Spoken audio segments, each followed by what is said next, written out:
Gotta stay hydrated, guys. And today we are checking out the brand new Glow Rhino Reactor. This is a very interesting knife. It's got radioactive material and it sounds amazing on deployment. Let's get it.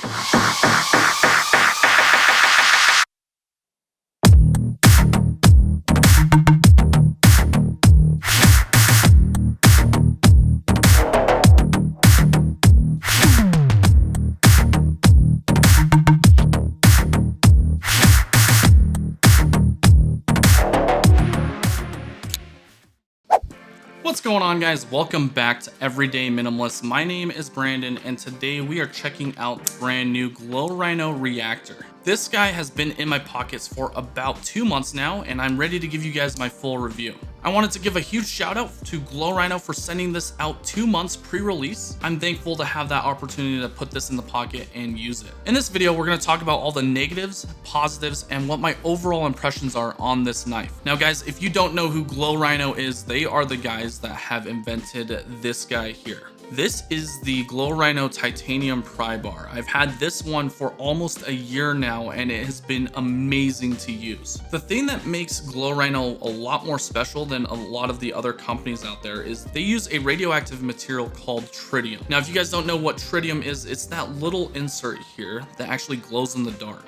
Now tritium is completely different than that material where you actually just shine a light on it and then absorbs all the light and then dissipates it. I'm not entirely sure what that glow in the dark material is called, but that material does require light and then it does instantly dissipate. You'll probably get like a solid 5 minutes worth of glow, whereas tritium is going to be able to keep its glow for about 12 years. It's not the brightest thing in the world, but if you're in a really dark environment or dark room, or maybe even your car at night, this stuff is super easy to spot. Now the Reactor is the first knife that Glow Rhino has ever produced, and they've done a pretty damn good job just as a first release. So let's go ahead and give you guys some quick details about this knife. The Reactor is about $225 at Blade HQ. I will leave a link in the description below so you guys can pick it up. It is featuring S35 VN blade steel. You've got titanium scales with a tritium inlay on each side of the scale. It is going to be a frame lock and the pivot is operating off of ceramic bearings. As you can tell, I did go for the black PVD coated version. They do also have a raw titanium finish if you're interested in that instead. This guy does feature a pretty decent deep carry pocket clip with a recessed pocket clip. Unfortunately, those screws are not recessed. We'll dive into that in the negatives here in just a moment. And you'll see that the backspacer does include a lanyard hole.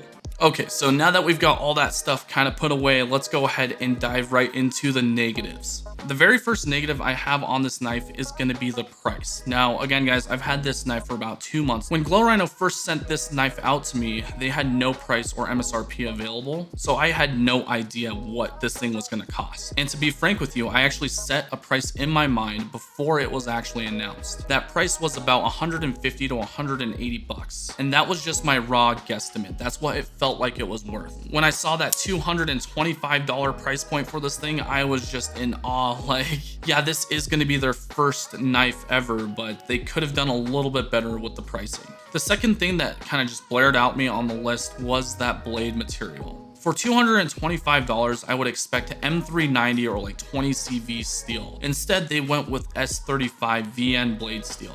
And with some knives, I'm okay with spending that type of money and getting S35 VN. For example, the Chris Reeve Sebenza 31 small. You know, this is a $375 knife, but this is from a very renowned and trusted company that has been manufacturing knives for years now. And to bring the Reactor into that mid-range, I would expect something a little bit better in terms of blade steel. The next thing on the list would have to be the blade to handle ratio. So as you can tell, this blade is going to be quite a bit shorter than the actual handle. The blade is only about 2.75 inches in length, but the handle length, you're looking at about 4.25 inches long. So there's a lot of dead space where that backspacer is sitting. Again, guys, I can't rail on this knife too hardcore yet. It is going to be their very first knife, and there are going to be a bunch of positives that we'll get into. And again, guys, these are all just little small things that I'm pointing out, you know, that go into a $225 knife. I'm sure Glow Rhino is definitely going to go through and come up with like a revision 2 version, and then that's probably going to address all these other complaints that I've had. Enough bashing on the Reactor. Those are all the negatives I've had. let's go ahead and talk about the positives with this knife. The very first positive I have with this knife is going to be the actual carry. It's super lightweight, the pocket clip has just the perfect amount of tension, and it pretty much just disappears in your pocket. It only weighs 2.3 ounces, which is absolutely ridiculous for a titanium frame lock knife. And it's probably one of the lightest titanium frame lock knives I have in my collection. The second positive I have on the Reactor has got to be the Tritium inlays. These things are so badass and they come in on clutch, especially if you're in a dark environment. Okay, so to give you guys a quick example of where these Tritium inlays came in on clutch was when I actually went to Walmart really late at night. I was carrying my Hinder Eclipse and then as well as the Glow Rhino Reactor. This thing has been living in the car for a while now and it has a dedicated spot. Before it had this dedicated spot, it would just sit in one of my cup holders. The funny thing is I actually looked down and saw the Tritium inlay instantly and knew exactly where my knife was. That is exactly why I love the pry bar from Glow Rhino, and it just really was awesome because I could just grab the knife and then open up the package and it was just mindless. Another time is like, for example, when I wake up to go to work in the morning, sometimes it's so early to the point where there is absolutely no light and it's still pitch black outside. I had this guy laying on my nightstand, but the room was dark and I was getting ready to head out. I didn't want to wake up my girlfriend, so I looked over, grabbed the knife because of this Tritium inlay, and the room was still completely dark. So there are some huge advantages adding Tritium into your EDC. The next thing on the positivity list would be the action. This thing makes a really unique sound.